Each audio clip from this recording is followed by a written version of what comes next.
From the Denver Broncos Media Center, welcome to Broncos Country Tonight with Ryan Edwards and Benjamin Allbright. All right, welcome to Broncos Country Tonight. We got a fun show for you this evening. Of course, the biggest news of the week is that Peyton Manning is going into the Broncos Ring of Fame this season. Very exciting. Not too surprising, though, of course, given his legacy, his time with the team, 2 Super Bowl appearances, 1 Super Bowl win. Ben, you heard the news. What was your reaction? Obviously, the biggest honor Peyton Manning is going to get this year, the Broncos Ring of Fame. I think it's great because it gives you a chance to kind of celebrate the Hall of Fame thing at his Ring of Fame induction at the, kind of the same thing. It gives Broncos fans kind of an opportunity to celebrate that. So, I think that's a good thing. We all knew it was going to come eventually. The timing seems apropos. I didn't know if maybe you want to spread that out over 2 years. He gets the Hall of Fame, then the Ring of Fame, but no, they wanted to put it all in 1 year. So there you go. What I loved about listening to Von Miller and Brandon McManus talk about Peyton Manning is how they both acknowledge, more specifically Von, the urgency that Peyton brought to the organization. And there is something to that. There is something to just acquiring a player like that, of that caliber. And even with the uncertainty about the surgeries and where he was going to be at in his career, you knew that he was going to bring a certain work ethic, a certain attention to detail, and a certain expectation to the organization. You don't acquire Peyton Manning and then be a single-digit win team. You already know that. So it very much ups everybody else's game. And so I don't know exactly that mentality. Until the Broncos really settle on a quarterback, I don't know exactly how to get to that mentality again. Well, I think you have to have that belief that you're in a window to win, because once you do, then the weak links become expendable. The bottom of the roster is getting churn, and that goes all the way up. If you're the weak link, you're getting moved on for somebody else because we're in a window. Whereas when you're not in a window and you have an average quarterback, a Trevor Siemian, that kind of thing, the urgency isn't there. We're building the roster. So guys tend to think that their positions are safe and that kind of thing. There's no fire underneath it. So unless you're guaranteed money that makes you prohibitive to get rid of, if you're in a window, all of a sudden your job's at risk, and there's just a different sense of urgency about that, and they need to feel like they're in that window in order to have that about the roster. I mean, can you fabricate it? Can you create it out of thin air somehow? Because you do have a lot of very talented players. You have a Hall of Famer in Von Miller on this roster currently. So is there a way to potentially just kind of create that out of thin air? You have to believe that you're going to win. I mean, you have to have that collective belief in the locker room, and about that, and the front office has to have that collective belief as well. And so without that, and you'll see it, you'll see evidence of that. And if you don't, then obviously it's a little bit different. So you can't fake it till you make it. You kind of have to have that belief that you're going to win, because at that moment, the front office, if they believe that we're in a window to win, well, they're going to make every move possible to do that. And and that's kind of the setup. That's kind of the scenario. And you'll see distinct evidence of it. You can't just kind of say you believe you're going to win. So outside of the Super Bowl win, which I think was probably just the pinnacle of everything, what was the most impressive thing for you about the Peyton Manning era here in Denver?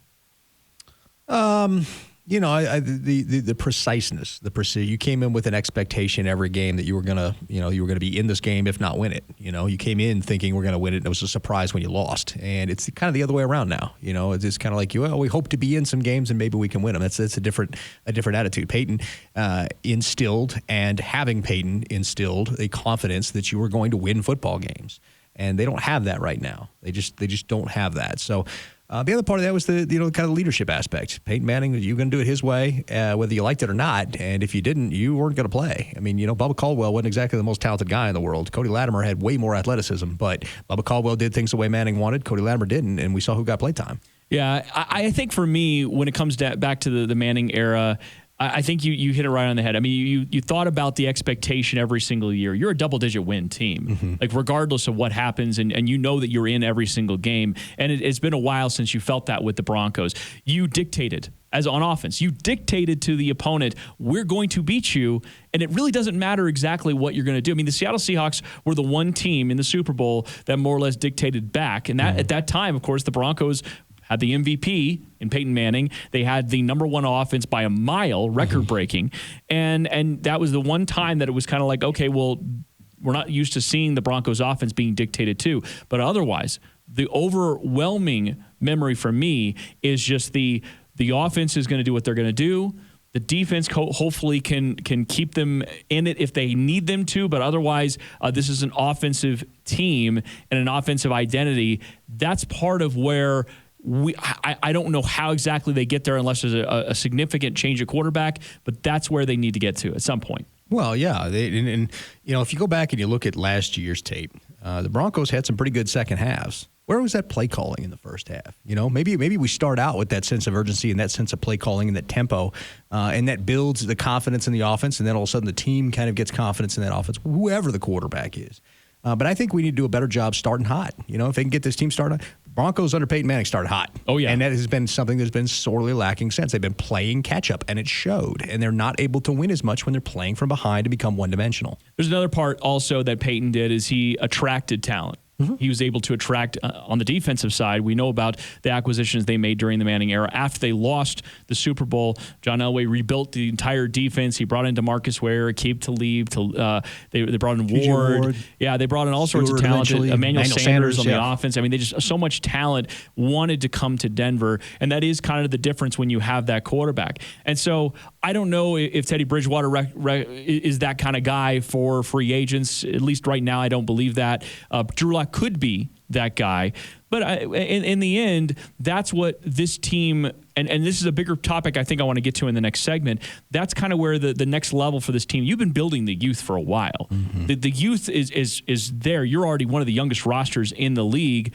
Now it's time to take that to another level and develop some expectations. That way, league-wide, they say that's a team I want to go play for. Right, and that's how you have to do it. You got to go out there and you got to prove you can do it. And then once you have the belief that you can do something consistently, you set the expectation and the standard there, and then that confidence begets confidence. It's like a snowball rolling downhill. It gets bigger and bigger as it goes. All right. When we come back, we're going to continue this conversation a little bit. We're going to talk a little bit about how some premier vet quarterbacks are interested in the Broncos for those exact reasons we just discussed. We'll get to it next.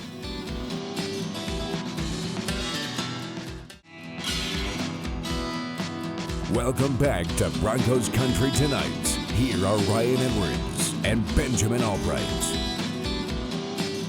All right, welcome back to Broncos Country Tonight. We just got done discussing the legacy of Peyton Manning, how it raised the game for everybody around the organization. Now let's turn it to a little bit more current and more specific as far as the Broncos roster and how it is attracting, the other way around, the premier quarterbacks. Your report that Aaron Rodgers is very interested in the Broncos if the Green Bay Packers decide to move on from him. And then we have Kareem Jackson, who all offseason has been saying to anybody that will listen that Deshaun Watson is very interested in the Broncos. So what is it about the Broncos roster as it's constituted this year that is making it so attractive? Well, you can look around at everybody's ratings on the defense, and they expect the Broncos to have one of, if not the best defenses in the NFL. You probably have the best secondary. Your linebacking core's got to be up there if Miller and Chubb are healthy, and the defensive line certainly has got to be up there as well. So let's start there. If you're a quarterback around the league, you want to have a great defense at your backs. I mean, get you turnovers, get you the ball, and get you a chance to put more points up, right? So that half is already taken care of. The offensive line last year took a giant step forward, specifically in pass pro. So you've got a good enough offensive line. I think it's about 15 to 14 if you were to rank them in the league. Some people have them higher, some people have them way lower. I think it's around middle of the league, a little bit higher than middle of the league. But then you start to look at the skill positions. You've got a lot of young, great talent at the skill positions. They just drafted Williams. You already had Melvin Gordon, Noah Fant, Albert Okwuegbunam, Cortland Sutton, Jerry Jeudy, KJ Hamler, the reliable Tim Patrick. We can go on and on. There's a lot of talent around that. And so if you're a quarterback, you're like, man, these guys have everything. You could plug me in, let me learn the system. They've got my protection, they've got my weapons, and they got a defense that can get me the ball back. Why wouldn't I want to go there? It kind of reminds me a little bit of what Tampa Bay experienced last year. They had the offense, so they had a lot of talent on the receivers.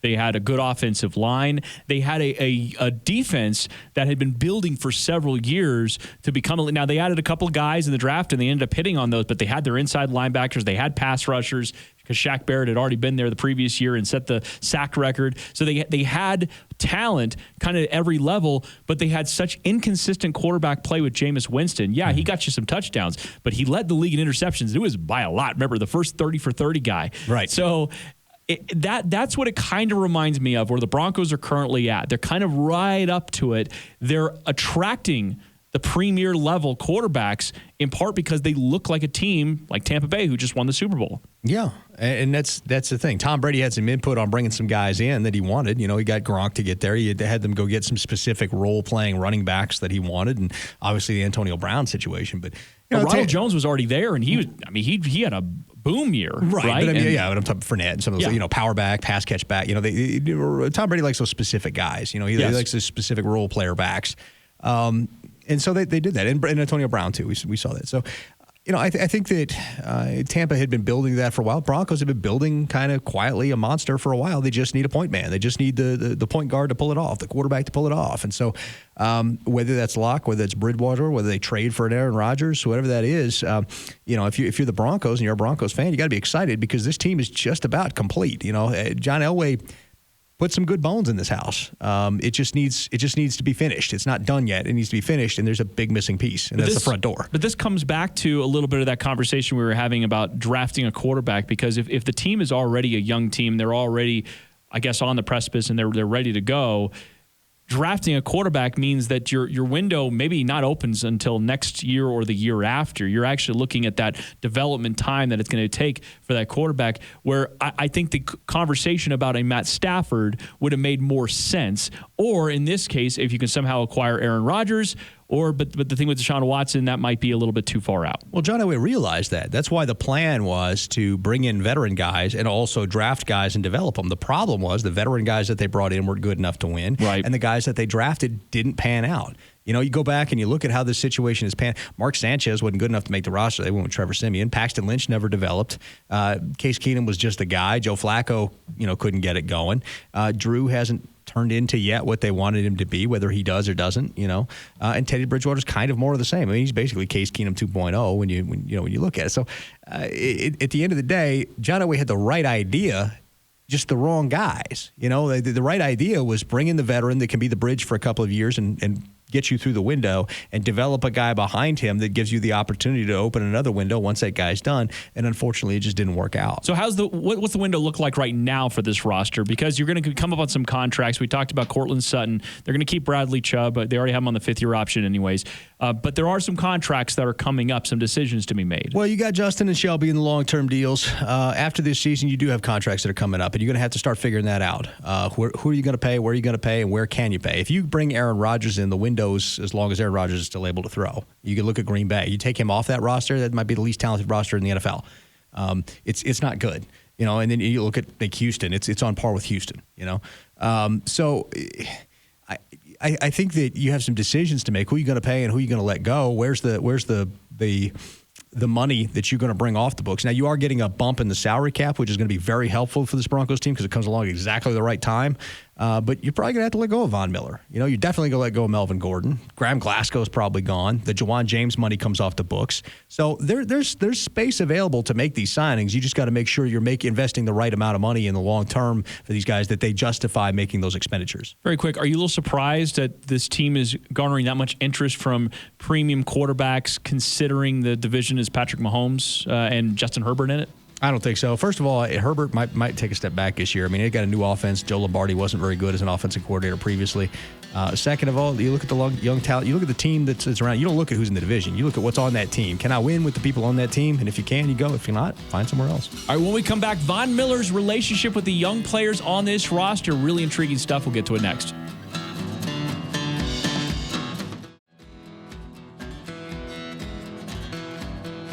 Welcome back to Broncos Country Tonight.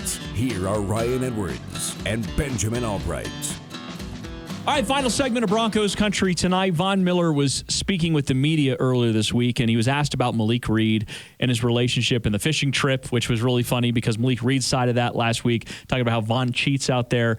But it was all tongue-in-cheek. It was all fun. Mm-hmm. And Von talked about really how he is drawn to undrafted players. And he said at some point when Shaq left and Shane Ray left, he said, I'm sort of done. It hurts your heart because you feel like a proud papa, but then they're gone and they're no longer in the house. And he's like, but Malik Reed, man, he's like, there's just something about undrafted players. And I think about the kind of ambassador Von Miller has been to this team. And Brandon McManus called him the glue to the team. We've done segments on this before. We talked about Melvin Gordon a couple weeks ago, how he said it really impacted the offense and defense when Von went down. Everybody felt it in the locker room. But there's just something about that, like how many first-round guys, face of the franchise, go out of their way to have these kinds of experience with undrafted players. I think it's pretty cool. Yeah, I'm not sure. I'm not sure how common that is league wide. It's not something I've necessarily heard as a league wide thing. I mean, obviously you welcome guys into the team and all that kind of stuff, but I think for Von, it's about trying to capture some of that energy. You know, guys with a chip on their shoulder. I was undrafted. I got to do extra to kind of stand out, show out, make my mark. And I think Von's trying to capture some of that energy where it's tougher for somebody like that to maybe find motivation. You know, you're a guy who's been around the league and done it. You have the accolades. You've got the Super Bowl ring. You've got the money from the contracts. Like, what else is there for you to achieve at this point other than adding to your legacy? And so I think for a guy like Von, it allows him to stay in that humbled mindset and, keep chopping away and have the right attitude. But you have to have a personality for that. Like, that's what I think is so unique here. Mm-hmm. Is Von is arguably one of the greatest pass rushers of all time, mm-hmm. and he knows that. We all know that, but it's his personality it's that fit. He has that quirkiness. And I remember even when he got here and he was drafted by the Broncos, and he was studying poultry science, and there's just a personality, because like the Broncos, like I don't know what Bradley Chubb is the heir apparent, right? And he's mm-hmm. the guy that was drafted top 5. They expect eventually will take over the elite pass rusher level, and he's going to carry the torch, if you will. Mm-hmm. But I don't know if Bradley Chubb feels the same way about Von. So just as we've been having conversations about Peyton Manning and how there will never be another Peyton Manning, even Von said that, there may never be another Von Miller, like in a lot of those ways. Yeah, it does take a very specific mindset. You know, it's just got to be almost an egoless mindset, I think, in a lot of ways. But you have to have the attitude that you're always willing to learn something too, because that's what allows you to kind of capture and harness some of that energy from other people. You know, is having an attitude that I don't know everything. There's still more for me to learn. What am I taking away from this experience? And hopefully, it seems like Von has that. Hopefully, he's able to capitalize on it. He's a heartbeat of the team. And what I think about when I was listening to him talk about Malik Reed and listening to Brandon McManus talk about Von Miller, I was thinking about how it's not underrated, because that would not be the way to frame George Paton picking up the option. But if you would have not picked up the option, you would have lost some heart. You wouldn't have lost all of your heart, but you would have lost some heart of this team.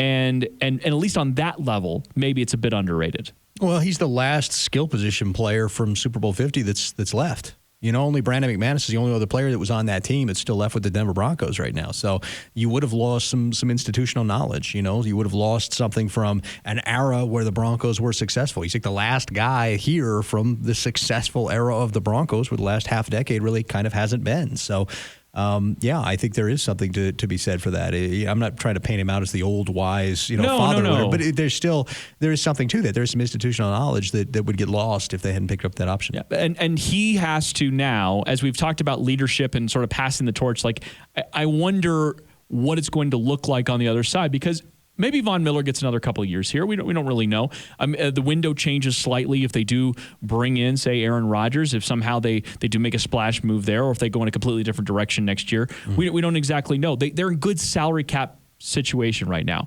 this year and into next year. Mm-hmm. I sort of feel like if he can get back to a certain level, if he can rekindle some of the level of play that we know he is, I would love to see him finish out his career here at the team, in part because of all the other things he brings. But he does it in both ways, because remember, it's the same conversation we have with DeMarcus Ware. You can't just be that guy in the locker room and not be that way out on the field. You have to be able to do both. Players only respect you if you're doing both. Mm-hmm. So the Broncos players are not going to they're going to love Von, but they won't love him in a way if he's only a single-digit sack guy, or he's barely playing out the field. There's situational, that type of thing. He's got to be back to the level he plays at, and be also that in the locker room. Well, right. There is a productivity expectation. There's a certain cachet that comes with, I'm still able to do this that I've been doing my whole career at a Hall of Fame level. So, yeah, if he falls off from that, I don't want to say the respect diminishes, because that's not exactly true, but you can't carry a guy in the NFL, and if he's not able to perform up to that level, there's going to be a situation where the locker room kind of, I don't want to say gravitates away from, but it kind of steers in a different direction and understands that there's a passing of the torch coming. Yeah, and of course, it would be great. You always need another good pass rusher on the opposite side of your premier guy. So for Bradley Chubb, if he ends up being our premier, he's a Pro Bowler. pass rusher, keeping Vaughn, Malik Reed, you might go into the draft, bring in some more players. The Broncos, by the way, speaking of Malik Reed, have really done such a great job over the last several years finding talent, especially the pass rush in undrafted players. Shaq and Malik, of course, are atop that list. But, my goodness, even Derek Tuska, who's a 7th rounder, not quite undrafted, but pretty close to that. He's had a couple of nice looking moments out there at training camp. I know he's going to start out probably as a special teams guy, but I'm not completely down on Derek Tuska making a little bit of a bump and jump this year. Yeah, don't forget about Coop either. That's right. Cooper. Yeah, Jonathan Cooper, another late drafted guy. But that's where I think we're kind of headed down the path here is they've had a lot of young talent. I want to see how Vaughn imparts that mindset to the future of this team, the future of that pass rushing room. Yeah, I'm looking forward to it. I'm looking forward to seeing what this can be for a defense that has high expectations. Again, there's people around the league think this is the best defense in the NFL. Certainly the best secondary, and the front seven is no slouch either. So I am interested to see what Von Miller, how he can get back to the form that he was at a few years ago, and what he can impart to this defense and what the legacy ultimately is. Love it. That does it for us on Broncos Country Tonight. For Benjamin Albright, I'm Ryan Edwards. Thanks for watching. Thanks for watching Broncos Country Tonight. Tune in to Broncos TV every weeknight at 6:30, right here on KTVD Channel 20.